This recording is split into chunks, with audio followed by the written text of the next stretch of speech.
여러분 기억나십니까?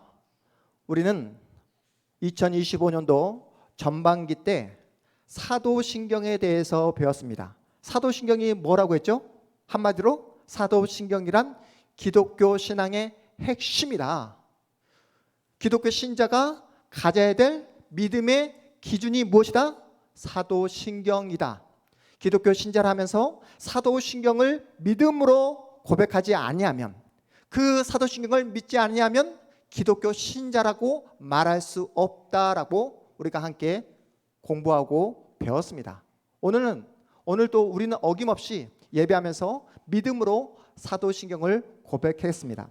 그렇다면 오늘부터 우리가 함께 나누게 되는 주기도문은 어떤 내용일까요? 사도신경이 우리의 믿음의 요약이며 기독교 신앙의 핵심이라고 말한다면, 오늘부터 우리가 함께 강해하는 주기도문은 기독교 비전의 요약이라는 거예요.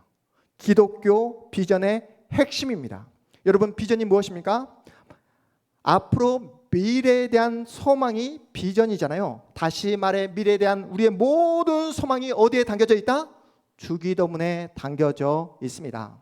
너무나 안타까운 현실은 많은 성도님들이 예수께서 우리에게 알려주신 이 주기도문이 얼마나 귀한 보물인가를 깨닫지 못한 채 형식적으로 아무런 의미 없이 그렇게 주문처럼 주기도문을 암송하고 있는 현실이라는 거예요. 이러한 상황 속에서 주기도문의 정신을, 주기도문의 핵심을 우리 다음 세대에게, 우리 자녀에게 온전하게 전수할 수 있겠습니까? 우리 믿음의 선배들은 주기도문 그리고 이 사도신경이 기독교 신앙의 보물이라 여기며 너무나 소중하게 여기며 계속해서 교회에서 가르치고 다음 세대에게 이 신앙을 전수하는 것을 목숨처럼 여겨왔습니다. 하지만 오늘날 한국교회 현실이 어떠합니까? 주기도문에 대해서, 사도신경에 대해서 그렇게 소중하게 여기지 않아요. 왜요? 점점점 성경에 대한 관심과 사랑이 줄어들고 있기 때문에 그렇습니다.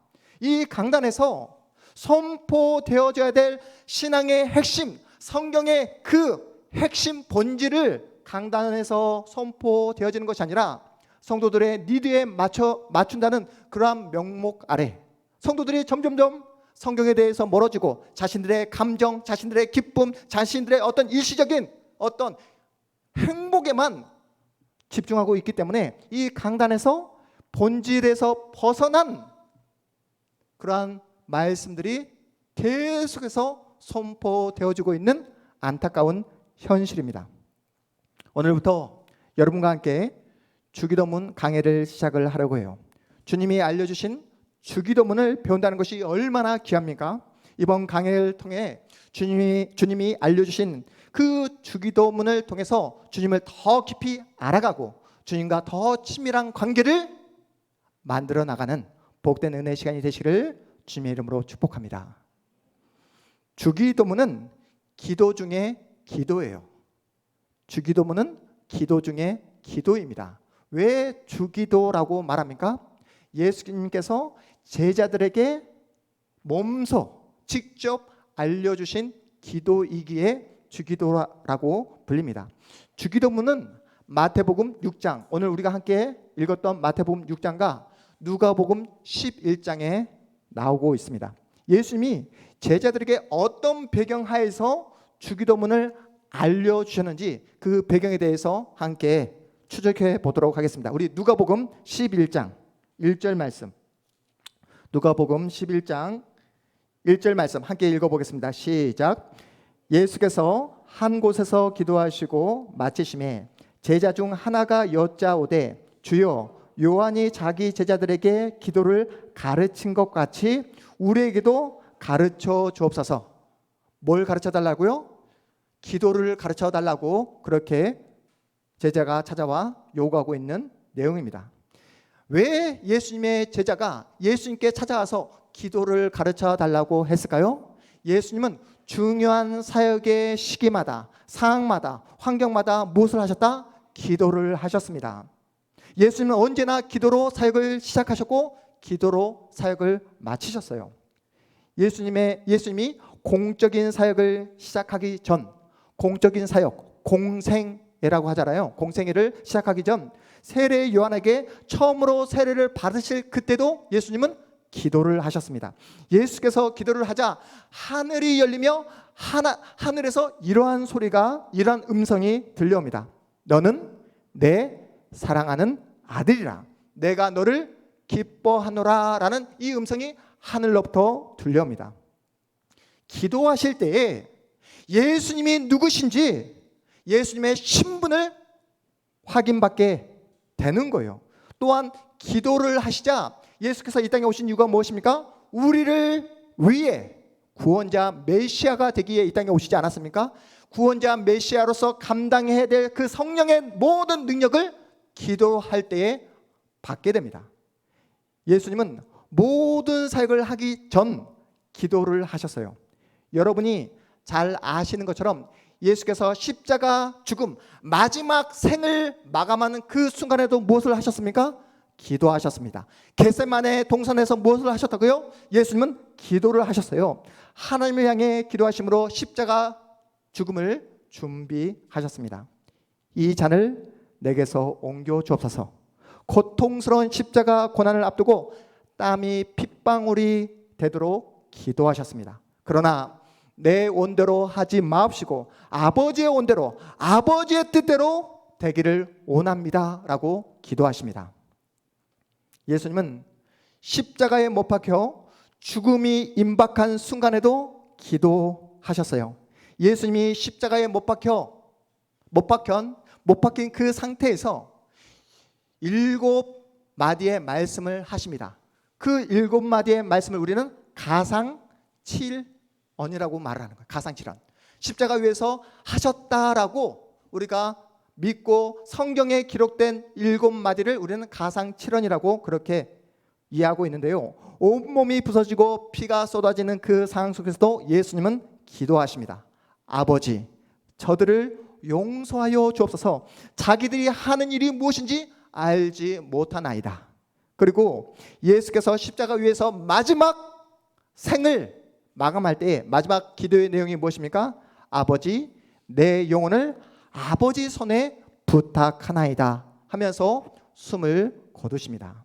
이처럼 예수님의 사역은 처음부터 마지막 죽음에 이르기까지 어떤 사역이었다? 기도의 사역이었다. 예수님의 삶은 기도로 충만한 삶이었습니다. 주기도문을 우리에게 가르쳐 주신 예수님은 예수님 자신부터가 기도의 사람이셨다는 사실이에요. 여러분 가정에 가훈 있는 분 계십니까? 우리 가정에 가훈 있다. 가훈. 우리 가훈 있어? 네. 가훈이 어떻게 되죠? 우리 세승이 인사만 잘해도 밥 먹고 산다. 네. 우리 세승이 가정의 가훈은 인사만 잘해도 밥 먹고 산다. 여러분 예전에 보면 친구 집에 가보면 자신의 집안이 뼈대 있는 집안임을 과시하기 위해서 거실 중앙에 붓글씨로 액자에 걸어놓고 인사만 잘해도 밥 먹고 산다. 이런 식의 붓글씨가 쓰여져 있지 않습니까? 여러분 학교에 가면 뭐가 있죠? 교훈이 있습니다. 우리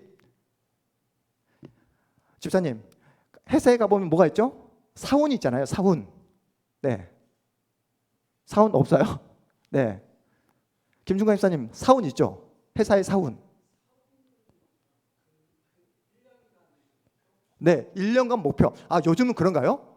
네. 네. 회사에 보면 사훈도 있고 그리고 학교에 가보면 교훈. 네. 양진호 형제님 학교에 교훈 있죠? 교훈이 어떻게 됩니까? 관심 없죠? 네. 네. 교사임에도 불구하고 관심이 없습니다. 네, 그래요. 그런데 여러분 교회에도 교회가 나아가야 될 방향, 목표, 교회 정체성을 드러내는 교회 훈이라는 게 있다는 거예요. 교회 훈. 네. 지금 뼈대 있는 집안 이야기를 하고 있는데, 네, 이렇게 그 찰나에 들어오십니다. 올해 2025년도 우리 교회 표가 어떻게 되죠? 살아나리라 이 표현을 가지고 우리가 믿음으로 한 해를 달려가고 있습니다. 내가 생기를 너희에게 들어가게 하리니 너희가 살아나리라 이 말씀을 붙잡고 우리가 올 한 해 믿음으로 달려가고 있어요.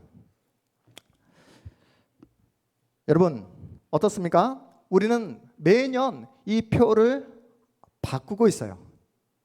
매년 교회 표를 바꾸고 있지만 사실 교회 표를 바꿀 필요가 있다 없다? 없다는 거예요. 왜냐하면 여러분 회사에서 한번 사원이 결정되면 그 사원이 매년 바뀝니까?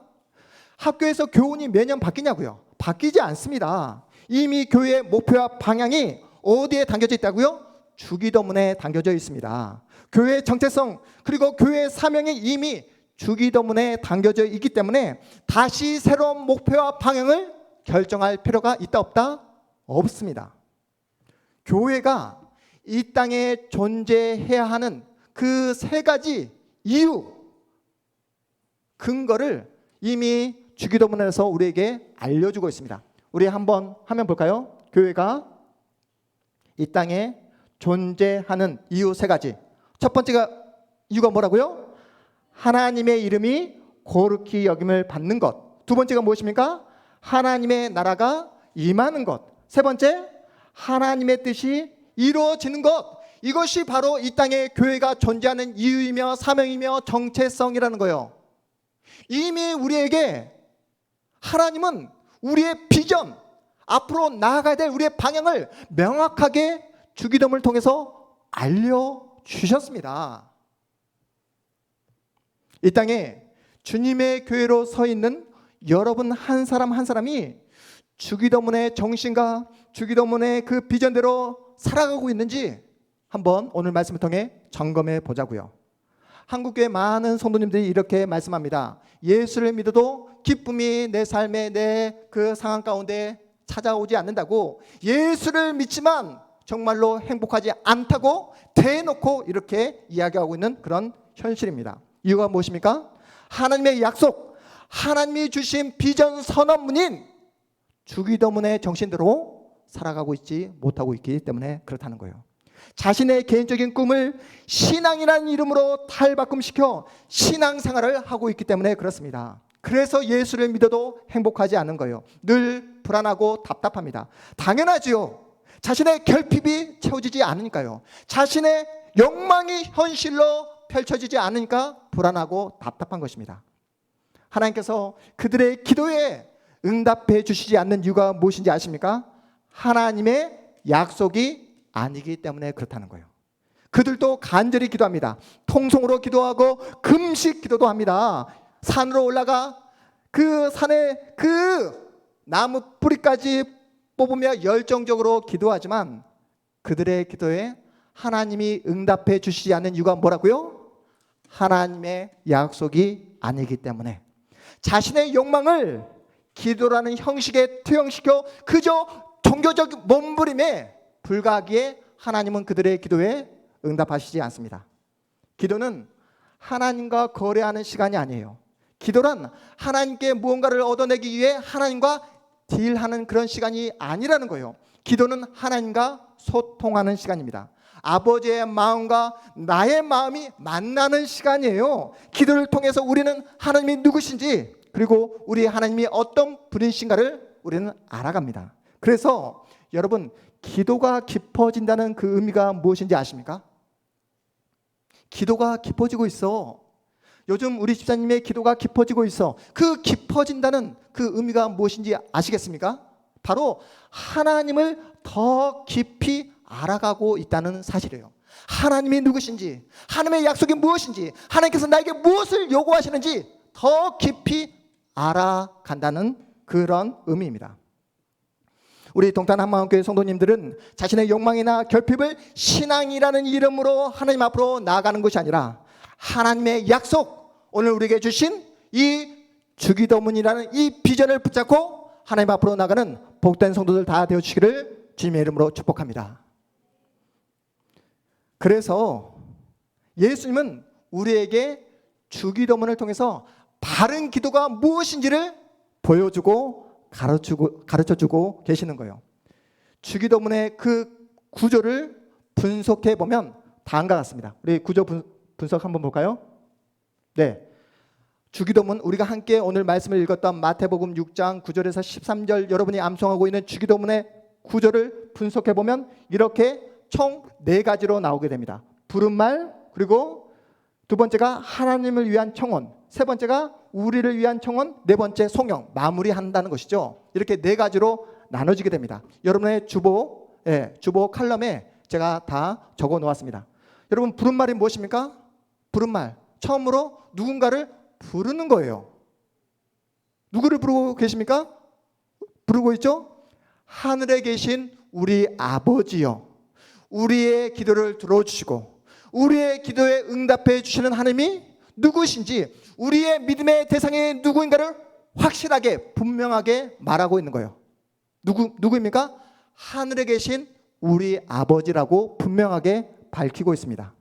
그러면서 실질적인 강구의 내용을 이야기하고 있어요. 전반부, 후반부로 나눠지게 됩니다. 전반부는 뭐라고요? 하나님을 위한 청원. 첫 번째 무엇입니까? 한번 읽어보겠습니다. 다시 한번 시작.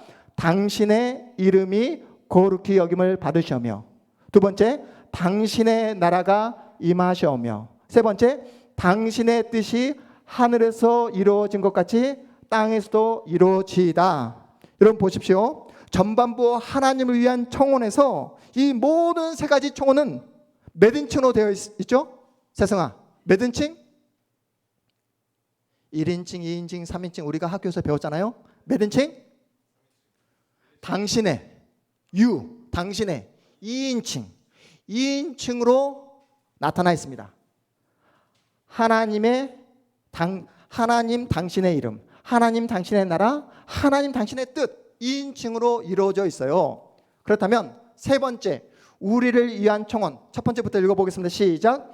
우리에게 일용할 양식을 주시옵고, 두 번째, 우리가 우리에게 죄 지은 자를 사하여 준 것 같이 우리의 죄를 사하여 주시옵고, 세 번째, 우리를 시험에 들게 하지 마옵시고 다만 악에서 구하시옵소서. 여러분 어떻습니까?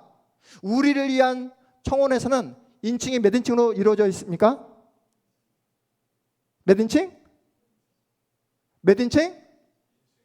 여러분 이거 다 초등학교 때 배우는 내용이거든요. 1인칭, 2인칭, 3인칭. 네.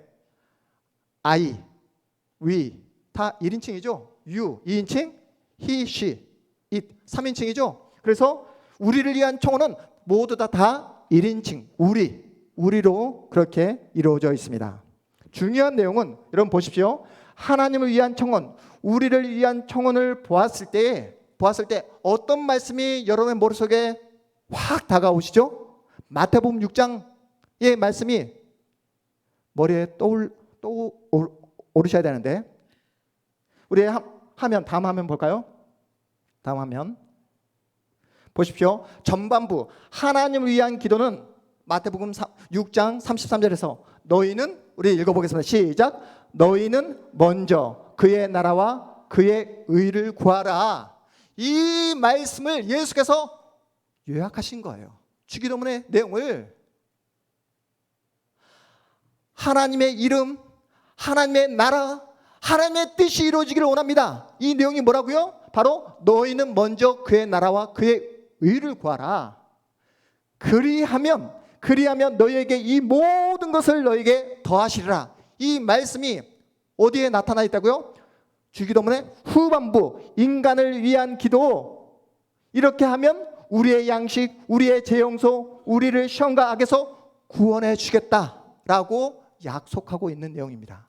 우리의 양식, 우리의 재용소, 우리가 악한 세력으로부터 구원받기 위해서는 먼저 무엇을 해야 된다? 먼저 그의 나라와 그의 의를 구하라 라고 말씀하고 있는 그런 내용이에요. 여러분, 우리 하나님 못하실 일 없으신 전능하신 하나님이라는 사실을 믿으십니까? 우리 하나님이 못하실 일이 있다 없다? 없습니다. 그런데 하나님의 전능성에 대해서 오해하고 있는 분들이 많이 계세요. 많은 분들이 하나님의 전능성에 대해서 하나님은 모든 일을 다 하실 수 있는 분으로만 그렇게 이해하고 있습니다. 물론 하나님이 못하실 일 없죠. 다 하실 수 있습니다. 하지만 성경에서 말하는 하나님의 전능성은 우리가 원하는 것, 우리가 바라는 것을 언제든지 마음껏 해줄 수 있는 그런 분으로 소개하고 있지 않다는 거예요. 여러분 잘 들으십시오. 성경에서 말하는 하나님의 전능성이란 하나님은 약속하신 것을 한치의 오차도 없이 반드시 성취하는 분, 이렇게 소개하고 있어요. 세상의 그 누구도, 세상의 그 어떤 세력도 하나님이 약속하신 것은 절대로 방해하거나 막을 수 없다라고 성경은 우리에게 소개하고 있습니다. 이것이 바로 성경이 말씀하고 있는 하나님의 전능성이에요. 그래서 여러분이 기도하실 때 왜 하나님의 약속을 붙잡고 기도해야 됩니까? 하나님의 전능성이란 여러분의 욕망을, 여러분의 결핍을 채워주는 그런 분이 아니라 하나님께서 약속하신 것은 반드시 이루어주시는 분이시기에 그 약속의 말씀을 붙잡고 기도해야 되는 거예요. 하나님의 뜻이 나를 통해서 이루어달라고 기도하는 것이 성경적인 기도입니다. 그럼에도 불구하고 우리는 계속해서 어떻게 기도합니까? 내가 가지고 있는 결핍, 내가 가지고 있는 욕망을 채워달라고 하나님의 전능성을 끌어와서 기도하고 매달리며 울부짖는 분들이 우리 주변에 얼마나 많은지 모른다는 사실이에요. 욕망에 기초한 그 기도, 자신의 결핍을 채우기 위한 기도에 머물러 있으면 여러분, 기도하면 기도할수록 더욱더 스트레스를 받게 됩니다. 왜요? 그 기도에 응답되지 않으니까 더 스트레스를 받게 되고, 자신의 기대와 소망이 현실로 펼쳐지지 않으니까 영적인 침체에 빠질 수밖에 없다는 사실이에요. 자신의 영혼이 짓눌릴 수밖에 없습니다. 하나님은 우리의 욕망, 우리의 욕구에 기초한 그러한 기도에 응답하지 않습니다. 그러한 기도에 응답하는 하나님이 되시기를 거부하세요. 여러분이 그저 본능에만 반응하며 그렇게 시시한 인생으로 살기를 원하시지 않습니다. 왜요? 저번 주에 우리가 함께 나눴던 말씀처럼 여러분 모두가 하나님이 세우신 왕이며 하나님이 세우신 제사장이기에 이 땅을 살아가면서 하나님의 동역자로 제사장으로서의 삶을 살기를 원하고 계시기 때문에 그렇습니다. 여러분이 존재하는 그곳에 하나님의 나라가 임하기를 원하고 계십니다. 여러분 그래서 기도하셔야 돼요. 그런데 바르게 기도하셔야 합니다. 그래서 바른 기도를 배우셔야 된다는 거예요. 나의 삶 가운데 하나님의 이름이 거룩히 여김을 받게 해달라고 기도하셔야 돼요. 여러분의 삶 가운데 하나님의 나라가 임하게 해달라고 기도하셔야 돼요. 그리고 여러분, 나를 통해서 하나님의 뜻이 나를 통해 이루어질 수 있도록 하나님의 은혜의 통로, 생명의 통로, 하나님의 축복의 통로가 되게 해달라고 날마다 기도하셔야 됩니다. 이런 관점에서 우리 마지막으로 요한복음 한번 찾아가 보도록 하겠습니다. 요한복음 8장 31절 32절 여러분 잘 보십시오. 굉장히 중요한 말씀입니다. 요한복음 8장 31절 32절 31절 읽어보겠습니다. 시작. 그러므로 예수께서 자기를 믿은 유대인들에게 이르시되 너희가 내 말에 거하면 참으로 내 제자가 되고. 여러분 잘 보세요. 31절 다시 한번. 너희가 내 말에 거하면, 내 말을 믿으면, 내 말을 의지하면 참으로 뭐가 되고? 내 제자가 되고. 32절 시작. 진리를 알지니 진리가 너희를 자유롭게 하리라. 여러분 진리가 누구십니까? 예수 그리스도. 예수 그리스도를 알지니 예수 그리스도가 너희를 자유롭게 하리라 라고 말씀하고 있는 내용이에요. 여러분 이 말씀을 곰곰이 생각해 보십시오. 진리를 알지니 진리가 너희를 자유롭게 하리라. 이 말씀은 각 사람마다 어떤 세력이 장악하고 있다는 사실을 전제로 하고 있는 말씀이에요. 여러분, 우리가 함께 이 세상을 살아가고 있지만 대한민국이라는 이 공간 속에 우리가 살아가고 있지만 각 사람마다 그 누군가로부터 영향을 받고 그 누군가의 장악 속에, 지배 속에 사람들은 살아가고 있다는 사실을 전제하고 있는 그런 말씀입니다. 그러면서 예수께서 유대인들에게 이렇게 말씀하고 계세요. 너희는 아브라함의 자손이라고 말하면서 어떻게 이러한 행동을 할 수 있느냐? 자신들은 아브라함의 자손이라고, 자신들은 종이 된 적이 없다라고 이렇게 빡빡 우기지만 너희들은 아브라함의 자손이 아니라 사단의 종이고 마귀의 자녀다라고 이렇게 대놓고 예수께서 말씀하십니다. 이렇게 예수께서 말씀하시자 우리 34절 우리 한번 읽어보도록 하겠습니다. 34절 읽어보겠습니다. 시작. 예수께서 대답하시되 진실로 진실로 너희에게 이르노니 죄를 범하는 자마다 죄의 종이라. 여러분, 예수께서 분명하게 말씀하고 있죠. 죄를 범하는 자마다 누구의 종이다?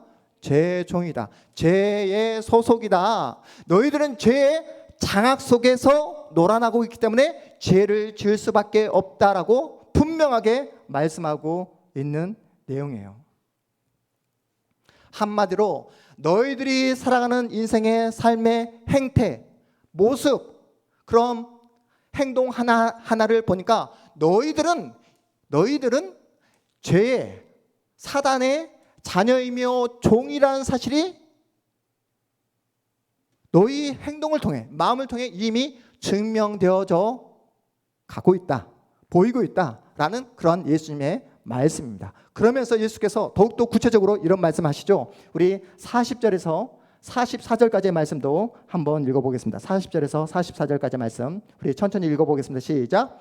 지금 하나님께 들은 진리를 너에게 말한 사람인 나를 죽이려 하는도다. 아브라함은 이렇게 하지 아니하였느니라. 41절. 너희는 너희 아비가 행한 일들을 하는도다. 대답하되 우리가 음란한 데서 나지 아니하였고 아버지는 한 분뿐이시니 곧 하나님이시로다. 42절 시작. 예수께서 이르시되 하나님이 너희 아버지였으면 너희가 나를 사랑하였으리니 이는 내가 하나님께로부터 나와서 왔음이라. 나는 스스로 온 것이 아니요 아버지께서 나를 보내신 것이니라. 43절. 어찌하여 내 말을 깨닫지 못하느냐? 이는 내 말을 들을 줄 알지 못함이로다. 44절. 너희는 너희 아비 마귀에게서 났으니 너희 아비의 욕심대로 너희도 행하고자 하느니라. 그는 처음부터 살인자요 진리가 그 속에 없으므로 진리에 서지 못하고 거짓을 말할 때마다 제 것으로 말하나니 이는 그가 거짓말쟁이요 거짓의 아비가 되었음이라. 너무나 심각한 말씀을 유대인들을 향해 선포하고 있는 예수님의 말씀입니다. 예수님은 그들의 행동, 행위, 그들이 살아가는 삶의 방식을 통해서 그들이 이미 마귀의 소속임을 분명하게 밝히고 있습니다. 하나님께 속하지 않은 사람은 자기 자신만을 위해 살다가 죽습니다. 자신이 죄인이라는 사실을 전혀 깨닫지 못해요. 돈을 잘 벌고 자녀들 좋은 대학에 들어가고 인생이 계획대로 술술 풀려지는 것이 잘 사는 인생이라 착각하며 그렇게 살아갑니다. 하나님께 속하지 않은 사람은요, 하나님의 이름을 절대로 거룩히 여기지 않습니다. 오직 누구만을? 자신의 기쁨, 자신의 행복, 자신의 즐거움만을 위해 신나게 살다가 허무하게 죽음을 맞이합니다. 다른 사람이 어떻게 되든 상관하지 않아요. 나만 편하면 되고 나만 즐기면 된다고 생각합니다. 이런 생각을 가진 사람들은 자신이 다른 사람의 삶을 얼마나 파괴하고 있는지 전혀 감이 없습니다. 자신의 다른 사람의 인생뿐만 아니라 자신의 영혼마저 피폐해져 가고 있다는 사실을 전혀 깨닫지 못하며 죽음을 향해 나아갈 수밖에 없어요. 여러분은 어떠십니까? 잘 살고 계십니까?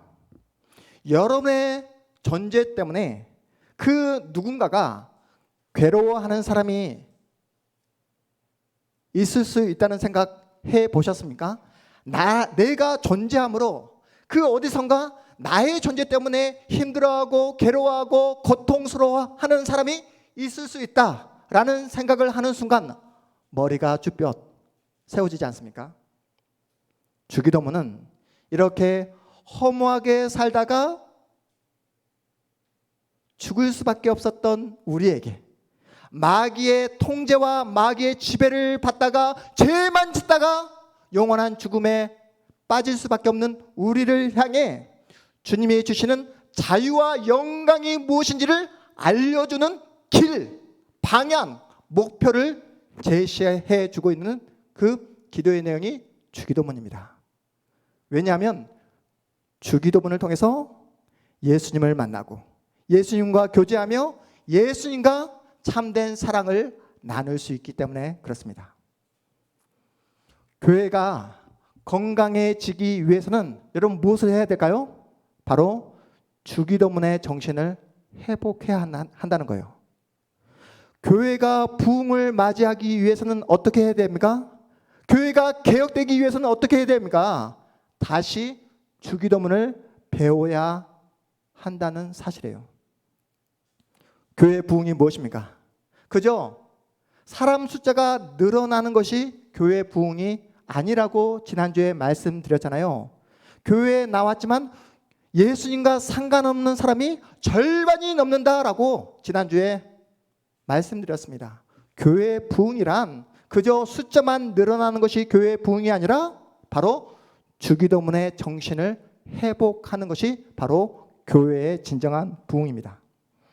여러분, 2025년도 오늘은 8월 24일입니다.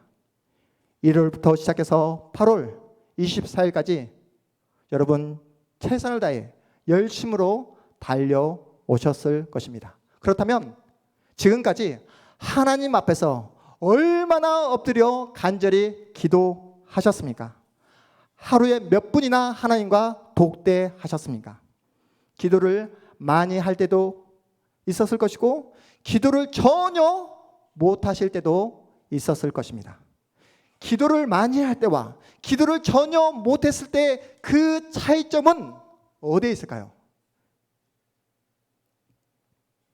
너무 바빠서 시간이 없어서 정신이 없어서 기도할 시간이 없습니다라고 이렇게 말씀하시는 분도 계실 겁니다. 정직하게 여러분의 마음속에 선을 얹고 생각해 보시기 바랍니다. 우리가 하나님을 찾지 않는 이유가 너무 바빠서입니까?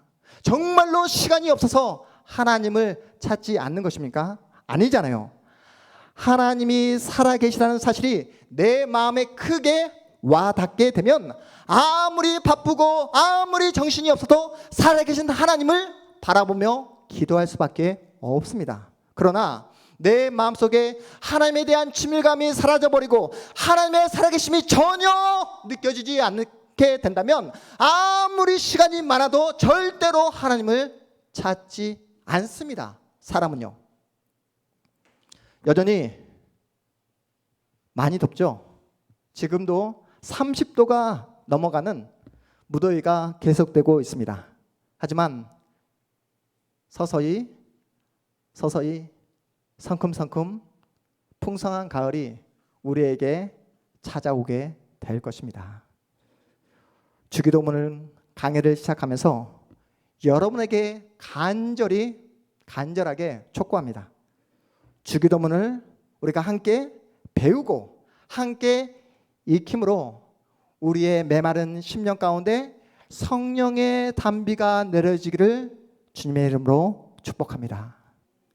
지금껏 눈에 보여지는 어떤 나의 상황, 나의 여건, 나의 몸 상태, 나의 컨디션, 나의 그 모든 조건들에게만 집중했다면 이제는 우리의 눈을 들어서 하나님, 살아계신 그 하나님께 집중하는 시간을 가졌으면 좋겠습니다. 여러분, 우리가 살아가면서 얼마나 많은 인생의 어려움을 마주하게 됩니까? 건강의 어려움, 경제적인 어려움, 관계의 어려움, 그리고 앞으로 미래에 대한, 진로에 대한, 노후에 대한 불안, 걱정, 염려가 우리의 그 마음과 생각을 짓누를 때가 얼마나 많은지 모릅니다. 모든 인생의 문제는 어디서 생겨납니까? 이 땅, 이 세상에서 생겨나게 됩니다. 하지만 그 모든 인생의 해결책은 땅으로부터 해결책을 받는 것이 아니라 하늘에 계신 우리 아버지로부터 모든 해결책이 있음을 믿으시기 바랍니다. 그래서 우리에게 알려주시는 이 주기도문, 바른 기도를 통해서 살아계신 하나님을 만나고 하나님을 통해서 놀라운 영적인 축복과 영적인 부흥을 경험하시는 이 주기도문 강연을 통해서 더욱더 믿음을 성장하고 더 깊어지는 것에 마음을 쏟는 여러분의 앞으로의 신앙 여정 되시기를 주님의 이름으로 축복합니다. 우리 모두 자리에서 일어나시겠습니다.